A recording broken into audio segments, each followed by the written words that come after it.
మిత్రులందరికీ నమస్కారం అండి. జేటీ రామారావు ఏపీ ప్రజా సంఘాల జేఏసీ అధ్యక్షులు మరియు కాంగ్రెస్ పార్టీ సీనియర్ నాయకులు. నిన్న అమరావతిలో ముఖ్యమంత్రి గారు ఏర్పాటు చేసినటువంటి సమీక్షా సమావేశంలో డేటా ఆధారిత సమావేశం ఏర్పాటు చేశారు. ఇప్పటికీ కూడా చాలామంది కమిషనర్లు కానీ, హెడ్ ఆఫ్ ద డిపార్ట్మెంట్లు కానీ, సీనియర్ మంత్రులు కానీ ముఖ్యమంత్రి ఎదుట మాట్లాడడానికి సంకోచిస్తున్నారు, భయపడుతున్నారు, ఇబ్బంది పడుతూ ఉన్నారు. చాలా విషయాలు కూడా ఆయన దాకా తీసుకురావట్లేదు.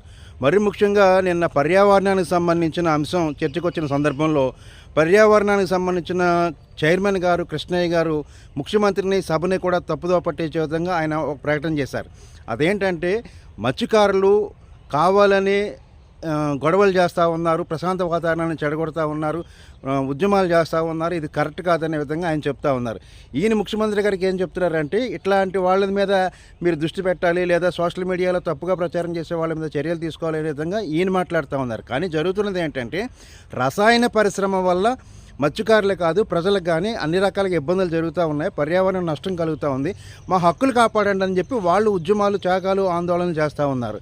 కానీ కొంతమంది అధికారులు ముఖ్యమంత్రిని సభని తప్పుదో పట్టించే సందర్భంలో ఈ అధికారి తప్పుడు సమాచారం ఇస్తూ ఉన్నప్పుడు ఇమీడియట్గా పక్కనే ఉన్న సీనియర్ మంత్రులు ఉన్నారు, వాళ్ళు ఉత్సవ విగ్రహాల్లో కూర్చుంటూ ఉన్నారు, సీనియర్ అధికారులు ఉన్నారు, కమిషనర్ స్థాయి అధికారులు ఉన్నారు.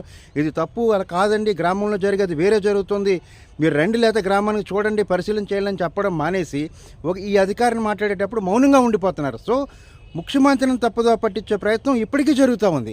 వాస్తవ పరిస్థితి ఒక రకంగా ఉంటే ముఖ్యమంత్రి కార్యాలయంలో కొంతమంది అధికారులు ముఖ్యమంత్రిని తప్పుదో పట్టించే విధంగా తప్పుడు సమాచారం ఇచ్చి వాళ్ళు తప్పుడు నివేదికల ద్వారా మభ్యపెట్టే ప్రయత్నం చేస్తూ ఉన్నారు. ఇది సరికాదు, కరెక్ట్ కాదు, దీన్ని సరిచేసుకోవాలని చెప్పి నేను కోరుకుంటా ఉన్నాను.